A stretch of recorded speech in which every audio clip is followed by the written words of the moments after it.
Hey everyone, and welcome to Sleepbound Nights. I'm so glad you're here with me tonight. Before we begin, I want to introduce you to the person behind this story. Jenny Strictlen is a British writer whose sleep-focused fiction has become a quiet staple of many listeners' nightly routines, weaving meticulous historical detail with the kind of lush sensory atmosphere that feels like it was made for exactly this, the last half hour before you close your eyes. If you've never encountered her writing before, I think tonight is going to be a real treat. Our story is called The Compartment with the Warm Lamp, and honestly, just saying the title out loud feels like a small permission to exhale. If you're new here, welcome. I'm really glad you found us. If these stories help you sleep, I'd love to have you stick around. Hit subscribe so you don't miss the next one, and if you're curious, we've got a couple of other channels and a website too. Links are down in the description. But for now, wherever you are, however your day went, I'm just glad you're here. Before we step onto that train, I want to sit with you for a moment, because this story touches on something that I think a lot of us carry quietly, especially at night. It's the weight of the unresolved. You know the feeling, you lie down and the day doesn't lie down with you, the problem you couldn't fix, the conversation you're still turning over, the thing on the list that keeps moving to tomorrow. It all follows you into the dark and sets up camp right behind your eyes. And the harder you try to think your way through it, the more awake you become. Here's something I find myself coming back to, something that's easier to say than to truly feel, but worth sitting with tonight. There is a difference between solving a problem and giving it its proper place. You may not be able to fix what's worrying you tonight. Not right now, not in these next few hours, not while you're lying here in the quiet and running the numbers, rehearsing the conversations, mapping every possible outcome. That's not solving anything. That's just carrying something heavy in the wrong way. Think about something you're holding right now. It doesn't have to be the biggest thing. It might be something small that's lodged itself in the wrong part of your mind. Just notice it for a second. Notice the space it's taking up. Now ask yourself, not whether you can fix it, but whether it needs to be fixed tonight. Whether tonight is actually the time for that. Most of the time, the answer is no. Most of the time, the thing we're turning over and over just needs to be set down. Not thrown away, just set down somewhere safe. Somewhere it will still be there in the morning when you have the light and the energy to actually look at it clearly. There's something quietly powerful about the act of tending, of deciding that for this moment, for these few hours, you are going to tend to yourself instead of the problem. Not ignore it, not pretend it isn't real, just give it its berth, its blanket, its proper place, and walk away down the corridor. And here's the thing about that. You don't have to do it perfectly. You don't have to empty your mind or arrive at some state of perfect calm. You just have to let yourself be here, right now, in this moment, where the only thing being asked of you is to rest. There are people in this world who tend to things quietly, without fanfare, while the rest of us sleep. People who keep the lights on, who make the small decisions, who notice what others need and meet it without making a fuss. Tonight, let yourself be on the receiving end of that care. Let someone else hold the watch. Let someone else tend the lamp. You've done enough today, and whatever is waiting for you tomorrow will still be waiting. It doesn't need you tonight. So now, let's close our eyes. Let's take one slow breath and feel the weight of the day settle just a little into the mattress beneath you. We're making our way to platform 7 at Victoria Station. It's the evening of the 23rd of April, 1911. The great arched roof is misted with rain, and the lamps on the platform cast long golden shadows between the luggage trolleys and the hurrying passengers. At the end of the platform, a dark blue carriage waits, its brass polished to a liquid shine, its mahogany gleaming warm in the lamp glow. A steward named Fisher is standing at the door. He has your compartment ready. This is where our story begins.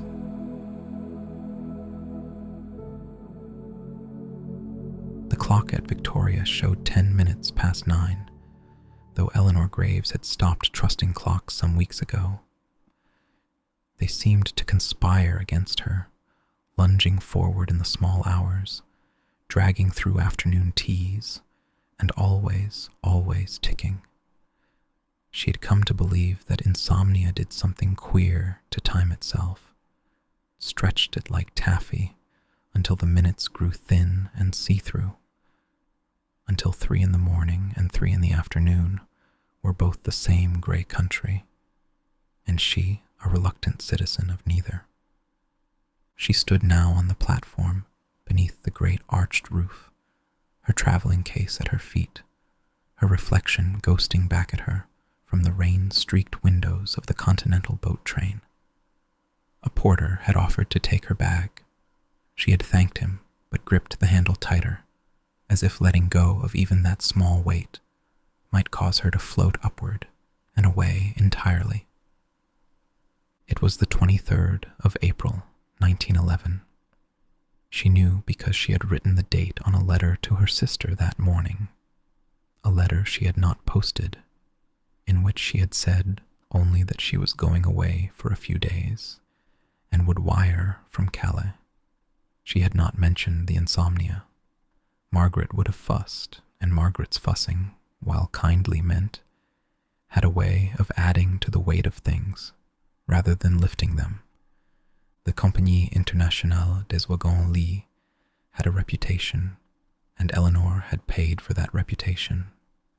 A sleeping compartment on the night service to Paris, first class, with a proper berth and clean linen and, she had been promised, absolute quiet. She was not going to Paris for Paris. She was going to Paris for sleep. The distinction felt important, though she suspected it would sound absurd to anyone who slept normally, who simply lay down and closed their eyes and drifted off as casually as stepping from one room into the next. For Eleanor, that door had jammed shut. It had started in March after the business with the house, the surveyor's report, the damp in the east wall, the suggestion from the bank that the repairs might exceed what she could comfortably afford, all of it manageable by daylight. But at night the figures rearranged themselves into monsters. She would lie in her bed in the Bayswater flat, listening to the pipes tick and settle, doing sums on the ceiling, and the ceiling never had good answers. 3 weeks of that had ground her nerves to wire. Her doctor, a man called Hargreaves who smelled of carbolic and spoke mostly in sighs, had prescribed a tonic and suggested fresh air. She had taken the tonic. It tasted of pennies and did nothing, and she had walked in Hyde Park until her feet ached, and still sleep would not come. So she had booked the train. There was something slightly mad about it, she knew, but the idea had taken hold with the peculiar logic of the exhausted, that perhaps sleep was not a condition of the body at all, but of the place, and that if she could only find the right place, a moving place, a rocking place, a place where someone else was in charge of the direction and the speed and the stops, then her stubborn, frantic mind might finally consent to rest. She found her carriage. Number 7. The brass was polished to a liquid shine, and the mahogany paneling gleamed with a depth of color that made her think, absurdly, of toffee. A small engraved plate read, Compagnie Internationale des Wagons-Lits et des Grands Express Européens, and the sheer length of the name was somehow reassuring, as if any enterprise that required that many words to describe itself must be thorough about everything else. A steward was waiting at the door of the carriage. He was not tall, perhaps an inch shorter than Eleanor herself, and he had the kind of face that seemed designed for competence rather than beauty. Heavy brows, a strong jaw, dark eyes that registered her arrival with neither enthusiasm nor indifference, but with something more useful than either. Attention. Mrs. Graves? He had a faint accent, continental, but his English was better than some Englishmen's. Welcome. I am Fisher. I have your compartment ready. Thank you, she said, and was startled by how rough her own voice sounded. She had spoken to almost no one all day. He took her case. She let him this time, and led her along the corridor. The carpet was dark blue, thick enough to swallow footsteps.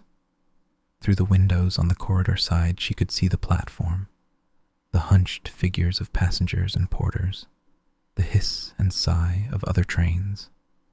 But the corridor itself was warm and still, and the gas lamps, no, they were electric, she realized, small bulbs in brass fittings shaped to look like gas lamps, cast a honeyed light that softened everything. Fisher stopped at the third door and opened it. The compartment was small, of course. She had expected that. But it was small in the way a jewel box is small, not cramped, but concentrated. The berth was made up with white linen pulled taut and turned down at one corner, and above it a second berth was folded away into the wall. A washstand occupied one corner, with a basin of white porcelain. There was a small table beneath the window, and on the table sat a lamp with a shade of green glass that threw a circle of gentle light across the linen and the polished wood and stopped there, as if the light itself knew its place and was content to stay within it. Eleanor stood in the doorway and felt something in her chest unclench. Not much, a fraction, but enough to notice. The berth has been prepared with Belgian linen, Fisher said, setting her case on the luggage rack with an economy of movement that suggested he had done this 10,000 times and found it no less worth doing for the repetition. If you prefer an additional blanket, I will bring one. The heating may be adjusted here. He indicated a small brass dial near the window. And the lamp. He touched the shade. It has two positions, the brighter for reading and this.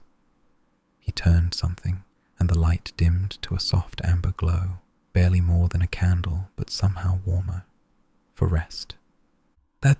Yes. The dimmer one, please, for now. He nodded. I will bring tea before departure, unless you prefer something else. Warm milk, broth. Tea would be lovely. He gave a small, correct inclination of his head and withdrew, pulling the door shut behind him with a click so soft it might have been a held breath released. Eleanor sat on the edge of the berth. The linen was cool and smooth under her palms. She could feel the slight vibration of the train through the floor. Not the engine, not yet, but the restlessness of a thing about to move, a hum of potential. Outside the window, the platform lamp threw long shadows between luggage trolleys and the legs of hurrying passengers. She watched a woman in a blue coat embrace a man with a grey mustache, their faces urgent and fond. She watched a boy in a peaked cap run the length of the platform for no apparent reason other than the joy of running. She pressed her fingertips against her eyelids. They felt gritty, as if someone had dusted them with fine sand. The tea arrived before departure, as promised. Fisher carried it on a small tray, a white china pot, a cup and saucer with a gold rim, a tiny jug of milk, and 2 biscuits arranged on a plate as if they mattered. He set the tray on the little table beside the lamp and poured without asking, which Eleanor found, unexpectedly, a relief. Making decisions, even small ones, had become exhausting. She wrapped her hands around the cup. The heat seeped into her fingers. Is this your first journey on this service, Mrs. Graves? It is. She took a sip. The tea was excellent, strong but not bitter, with a faintly smoky quality she couldn't place. Is it always this quiet? At departure, yes. The train fills as we go. But this carriage... A pause. He seemed to be choosing his words, not from uncertainty, but from a kind of professional pride and accuracy. This carriage is always the quietest. It is the last before the luggage van. There is no through traffic. You chose it for me? The booking office assigns compartments, but I may have suggested the ghost of something that was not quite a smile. You mentioned in your letter that you wished for rest. She had. She had written to the company directly, which was probably irregular, asking about the quietest berths, the smoothest section of the journey, whether earplugs might be provided. She had not mentioned the insomnia outright, but the desperation must have bled through the careful phrasing. She felt a flush of embarrassment, followed immediately by gratitude that someone had read her anxiety and responded not with pity, but with practical kindness. "Thank you," she said. "Truly." Fisher gave another of his small nods. "If there is anything else, the bell is here." He indicated a brass button near the door. "I'm in the corridor throughout the night." Throughout the night. The words should have been unremarkable, but they settled over her like an extra blanket. Someone would be awake so that she did not have to be. The train moved. There was no jolt, no lurch, or if there was, it was so gentle that Eleanor registered it only as a change in the quality of the silence, a new rhythm beneath the old stillness. The platform began to slide past the window, slowly at first, then with gathering purpose. The embracing couple slipped away. The running boy became a smudge. The great iron ribs of Victoria's roof passed overhead and were gone, and then there was the open dark of the London evening, speckled with street lamps and the lit windows of houses, each one a small story she would never know. She drank her tea. The biscuits were shortbread, buttery and crumbling. She ate one and left the other, then changed her mind and ate that too. The train swayed, barely, just enough to feel, and the lamp shade rocked with it, sending the green-tinted shadows into a slow, repeating dance across the ceiling. She should undress. She should put on her nightgown and lie down and attempt, once more, the impossible act of falling asleep. But the berth looked so white and perfect that she was almost afraid to disturb it, as if lying down and failing to sleep in this particular bed would be worse than failing in her own, because here there was no excuse. Here, everything had been made ready. Here, the linen was Belgian, and the lamp was dimmed, and the corridor was guarded by a man named Fisher, who probably never had trouble sleeping in his life. She pulled down the window blind instead, and sat for a while, listening. The wheels had found their rhythm now, a steady, rolling clatter that was not quite regular enough to be mechanical, and not quite irregular enough to be distracting. It was like a heartbeat heard through a wall, alive, but not insistent. A knock at the door. She started, then smoothed her skirt. Yes. Fisher. Forgive me, Mrs. Graves. I wished only to say that we will pass through several stations before the Channel crossing. The stops are brief. I will draw the corridor curtains so the platform lights do not disturb you. That's very thoughtful. He paused, as if weighing whether to say more. Then, the window frame, if you look closely, there is a second blind behind the first. It is lined with felt. Very few passengers know it is there. It was added by the carriage builder, a man from Liège, who believed that darkness should be. He searched for the word. Complete, not partial. He felt that even a thread of light through a gap could keep a person awake. Eleanor pulled the outer blind aside and found the second one, folded neatly into a recess in the frame. It was dark blue, almost black, and when she drew it down, it sealed the window with a snugness that left not a sliver of light. "How did he know that?" she asked, turning back. "The carriage builder. He was an insomniac himself, I believe." She let out a breath that was nearly a laugh. "Then he built this compartment for people like me." "He built the entire carriage," Fisher said, and this time the almost smile was a fraction more visible. "Every compartment, every hinge and panel. He spent 3 years on the woodwork alone. The mahogany is from Honduras. The inlay, you see the pattern on the door? That is walnut and satinwood, cut to 1/16 of an inch. He said that a sleeping compartment should feel as safe as a cradle." Eleanor ran her finger along the door's edge. The wood was silky, its grain flowing in long, dark rivers. She had not noticed the inlay before, a subtle border of lighter wood winding around the panel, in a pattern that was almost, but not quite, like trailing ivy. He sounds like a man who cared about things other people don't notice. "Yes," Fisher said simply. "That is the best kind of man." He withdrew again, and Eleanor was alone with the green lamp and the Belgian linen and the dark blue blind that the insomniac from Liège had designed to keep the world out. She undressed then. She folded her traveling clothes onto the small shelf, put on her nightgown, white cotton, high-necked, familiar, and sat on the berth with her feet tucked beneath her. The sheets were cool and faintly starched, with a lavender smell that might have been the linen itself, or something placed between the folds. She lay down.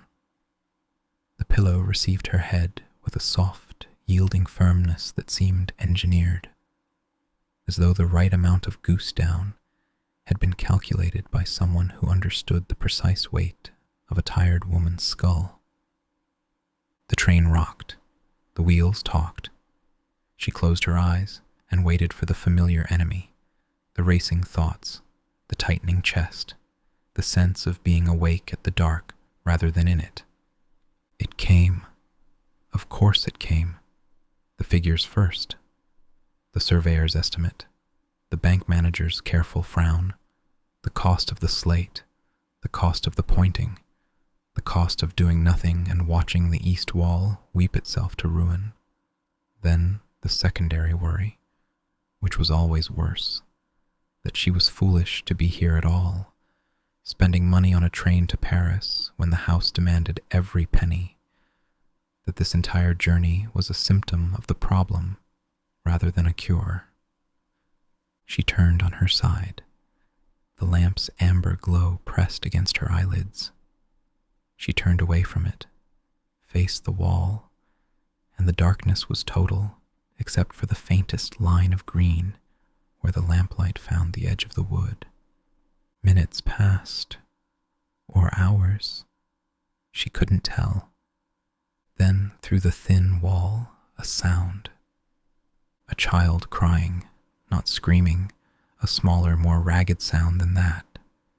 The hiccuping, exhausted cry of a child who has been at it for a while and hasn't the energy left to be properly loud.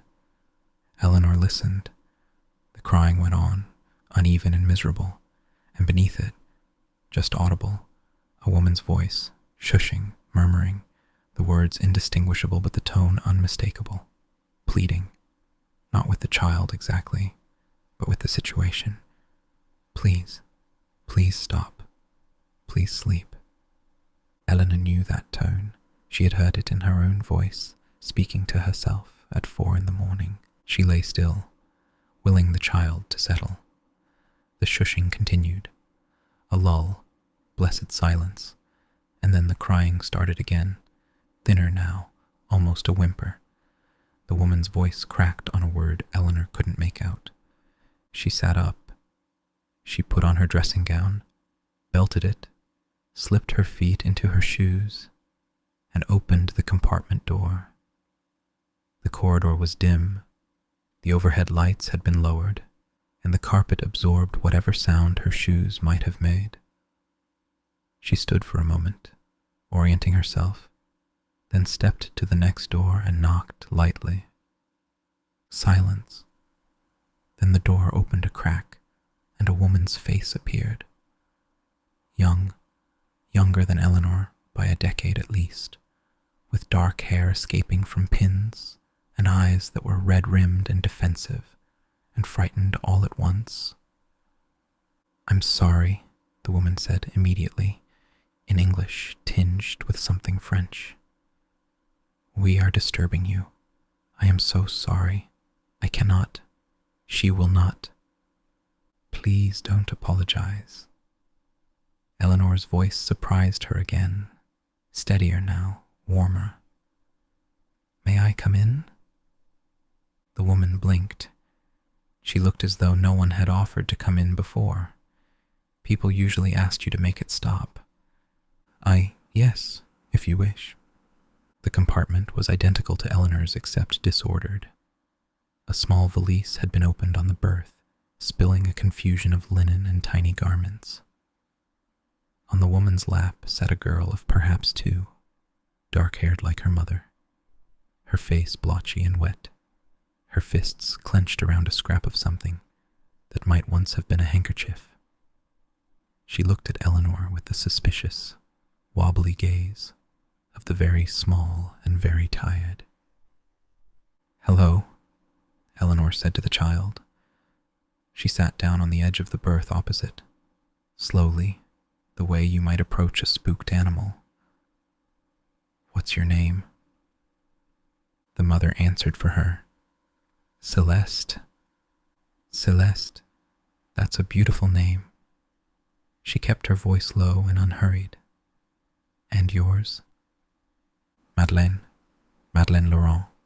The young woman's hands were trembling slightly where they held the child. "We are going to Paris, to my mother's house. My husband is—" She stopped, started again. "He is away, on business, and Celeste, she does not sleep well when things are unfamiliar. I thought the train would—" She gestured helplessly. "I thought the movement would help." "I thought the same thing," Eleanor said, and smiled. Something in Madeleine's face eased. Not much, just the faintest softening around the mouth, the relief of being understood rather than judged.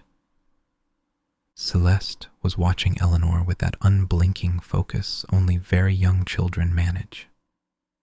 Eleanor reached into the pocket of her dressing gown. A habit. She always kept something there, a handkerchief, a coin, and found a small tortoise-shell button that had come loose from her traveling jacket that afternoon. She held it up between her thumb and forefinger. It caught the lamplight. "Look at this," she said. Not brightly, not with the false cheer adults often inflict on children, just conversationally, as if showing something interesting to a friend. "It fell off my coat. I think it wanted an adventure." Celeste's crying had thinned to wet, shuddering breaths. She stared at the button. "Shall I tell you where it's been today?" Eleanor turned the button slowly. "It started on my coat, which is very boring. Coats just hang there. Then it fell off, pop, into my pocket, which is dark and warm and smells of peppermints. And now it's here, on a train, going to Paris." The child reached for the button. Eleanor let her take it. Celeste turned it over in her fat, damp fingers, brought it close to her face, and then, with the devastating non sequitur of the very young, placed it carefully on the blanket and lay down beside it. Madeleine's hand went to her mouth. They sat in silence for perhaps 3 minutes, listening to Celeste's breathing slow. The child's eyes, which had been so fiercely open, began their losing battle with gravity. Her grip on the button relaxed. Her breathing found the rhythm of the wheels. "How did you do that?" Madeline asked, barely above a breath. "I didn't do anything," Eleanor said, which was true. She was ready. She just needed something small to hold on to. Madeleine looked down at her daughter.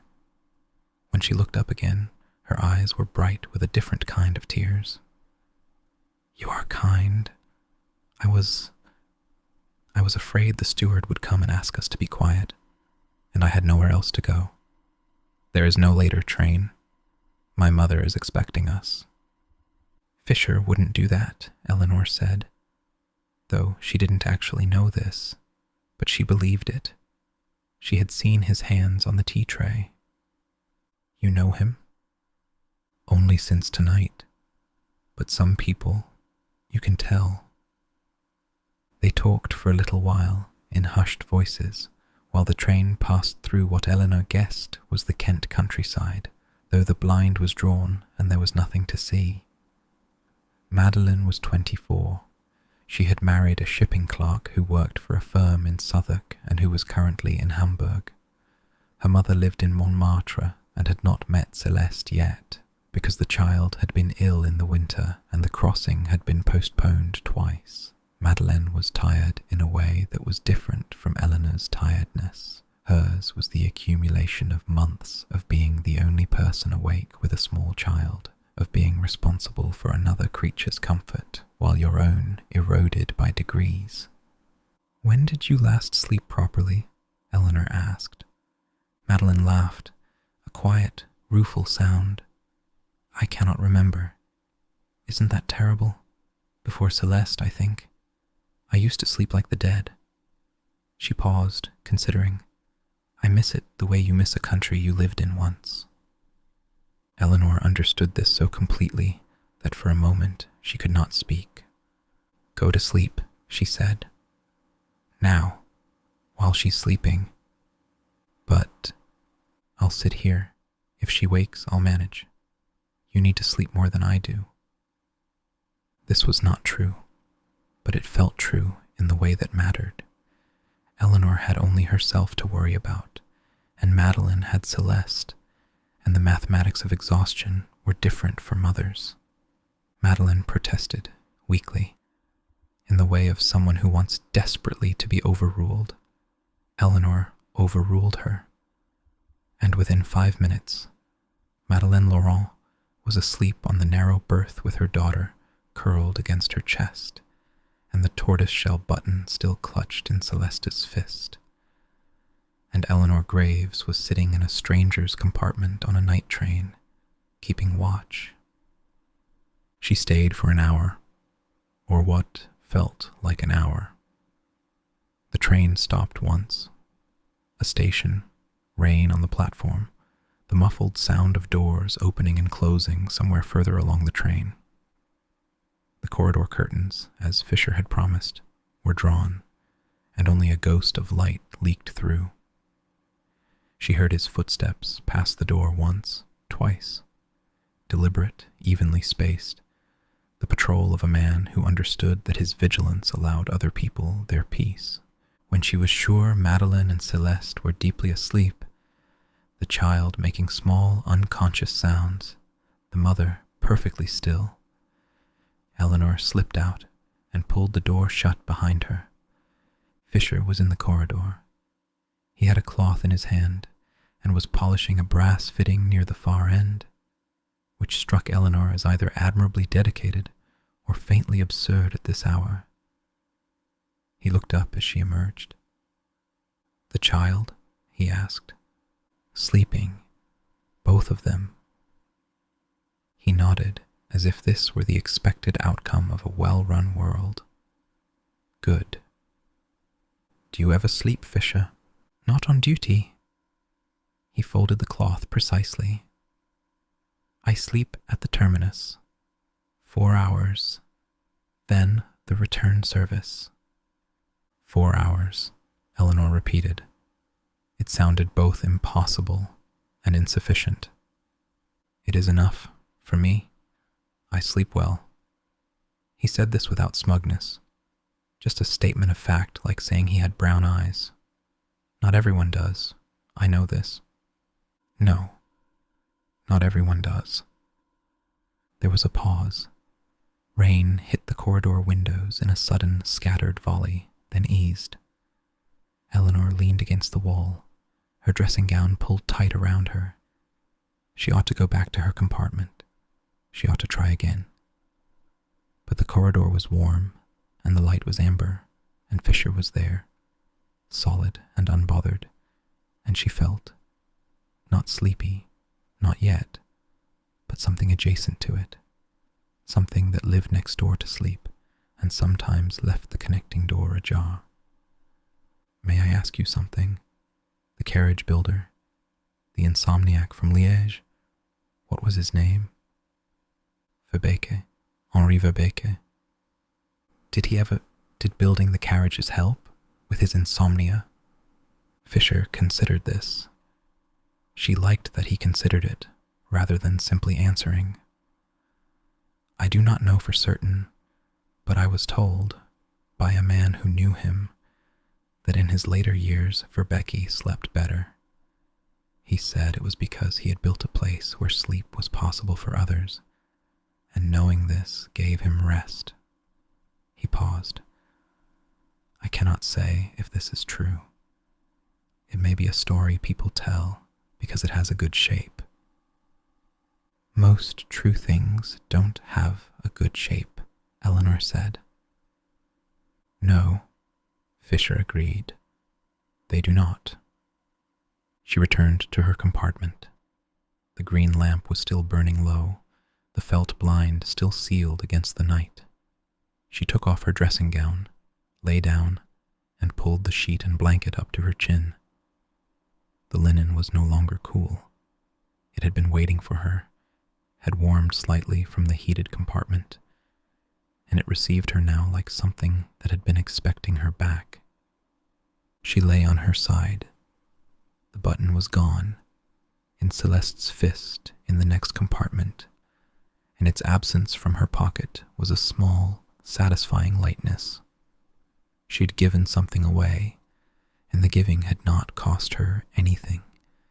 It had, in fact, added something, though she couldn't have said what. The train rocked. The wheels spoke their unending sentence. The rain had returned. She could hear it now, not through the sealed window, but through the bones of the carriage itself, a soft percussion transmitted through mahogany and steel and Belgian linen and the mattress beneath her and the bones of her face against the pillow. She thought about Henri Verbeke, cutting walnut to 1/16 of an inch at 3 in the morning, unable to sleep, making something beautiful instead. She thought about Fisher, polishing brass in an empty corridor, awake so that others could close their eyes. She thought about Madeline, exhausted beyond language, finally surrendering to the berth with her daughter against her chest. She thought about the house in Bayswater, the damp in the east wall, and for the first time in weeks the thought did not clench inside her like a fist. It was still there. The problem hadn't gone anywhere, but it had shifted somehow, lost its central position, become one concern among many in a world full of people carrying their own. The surveyor's figures were real. The bank's caution was real. But so was the train, and the lamp, and the child sleeping with a stolen button, and the man from Liège who had learned to rest by making rest possible for strangers. There was a grammar to it that Eleanor's tired mind could almost parse. Something about the difference between solving a problem and simply placing it in the right-sized compartment, giving it its berth, closing the door, and walking away down the corridor to see what else needed tending. The train slowed.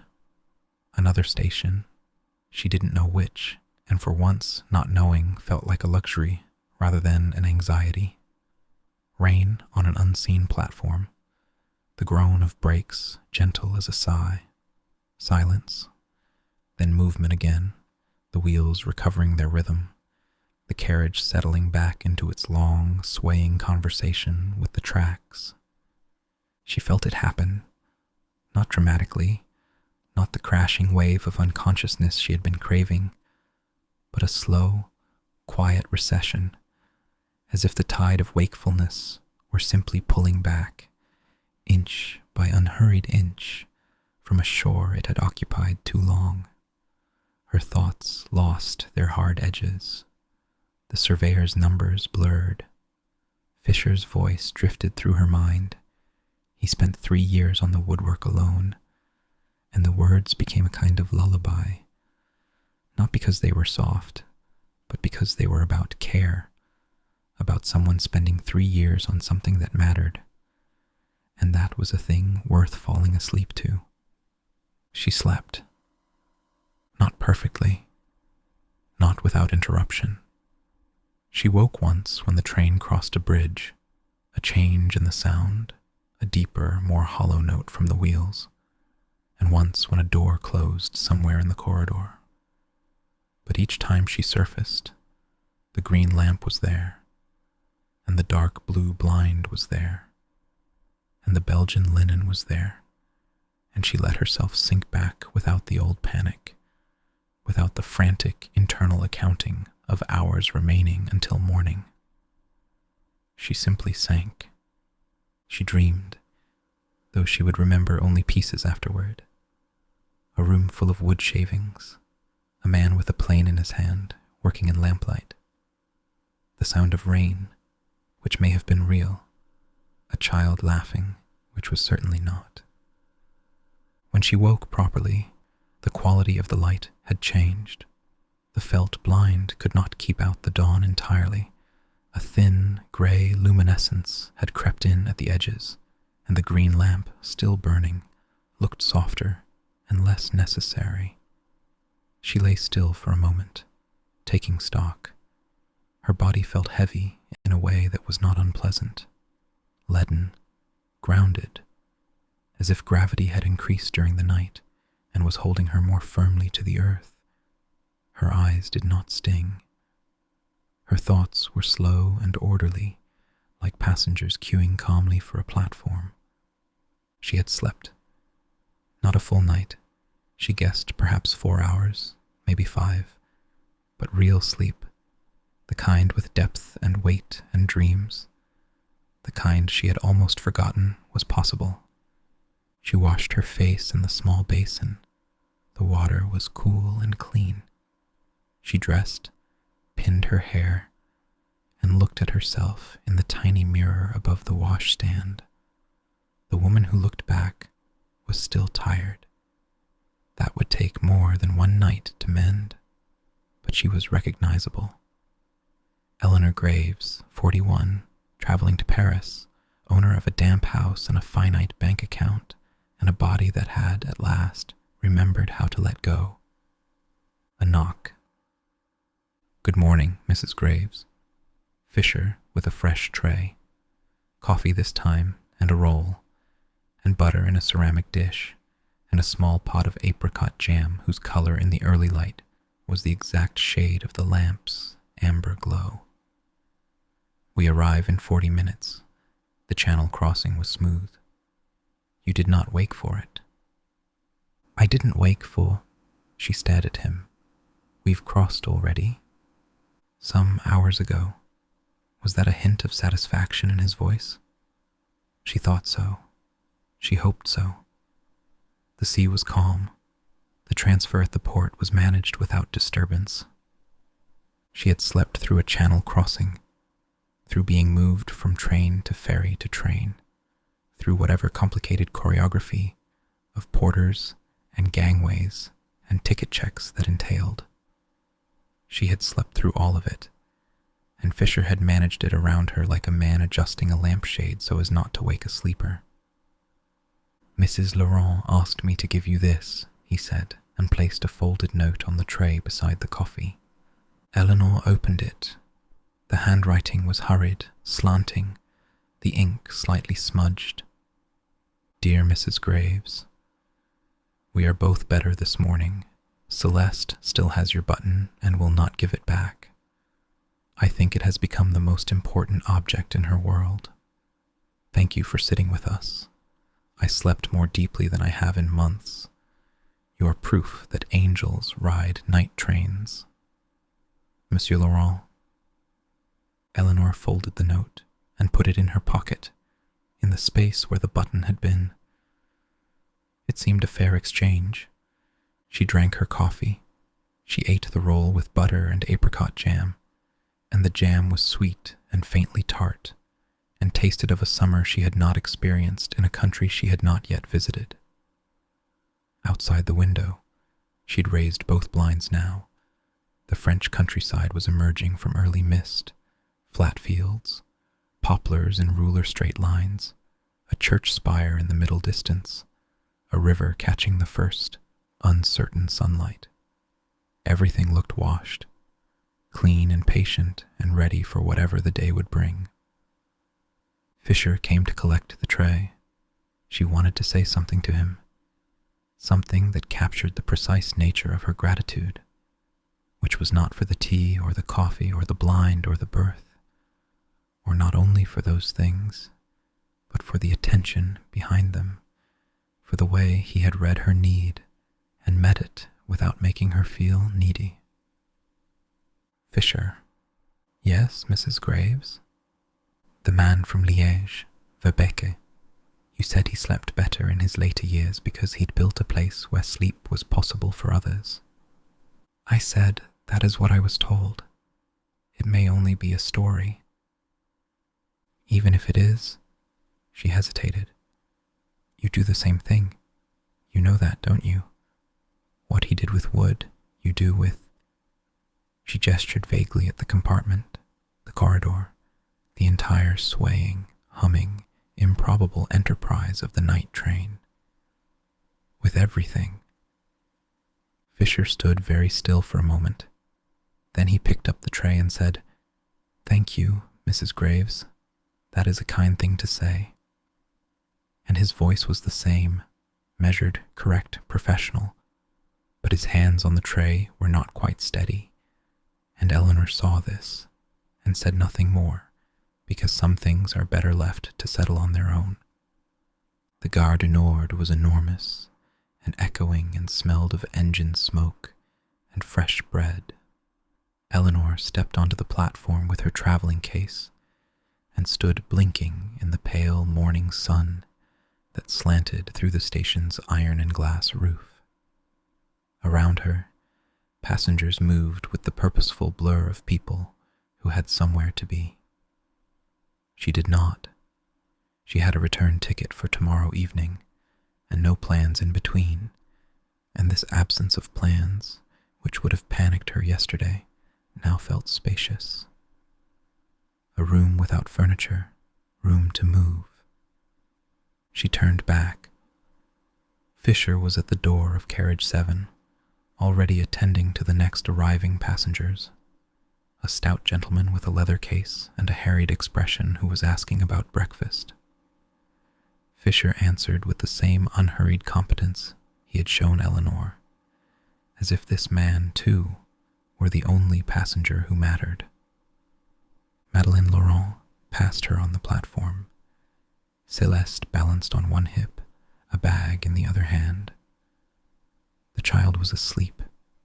Again or still, Eleanor couldn't tell. Her face pressed into her mother's neck, the tortoise-shell button visible between her curled fingers. Madeleine caught Eleanor's eye and smiled, a real smile, broad and unguarded and slightly lopsided, and raised her free hand in a wave that was more like a salute. Eleanor waved back. Then Madeleine was gone, absorbed into the crowd moving toward the station's mouth and the pale streets beyond. Eleanor stood on the platform a moment longer. The sun was thin but genuine, the kind of April sun that promises warmth without yet delivering it, She thought about the house, the east wall, the damp. It was all still there, waiting for her, and she would go back to it, tomorrow or the day after, and she would deal with it, because it was hers to deal with, and because dealing with things was what people did. But not now. Now there was Paris, and an empty day, and the residue of real sleep still warm in her bones like the last heat from a banked fire. She did not feel transformed. That was the strange thing, or perhaps the honest thing. She felt like the same woman who had boarded the train at Victoria. Same worries, same damp house, same bank account. But the worries had been relocated. They were no longer loose in the compartment of her mind, rattling around, knocking against the walls at all hours. They had been given their berth, their blanket, their proper place.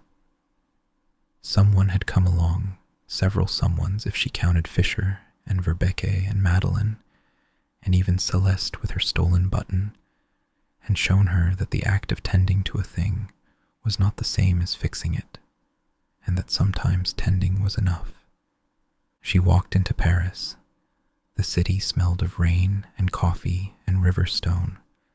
She found a cafe on a street she did not know the name of, and sat by the window and ordered breakfast, and watched the waiters move between the tables with the same quiet, practiced grace she had seen in Fisher, and she thought, there are people who keep the world running while the rest of us sleep, and I have never once thanked them, and I will try to do better.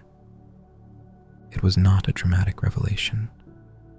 It would not change her life, but it sat inside her, modest and warm, like a lamp with a green glass shade, and she let it stay.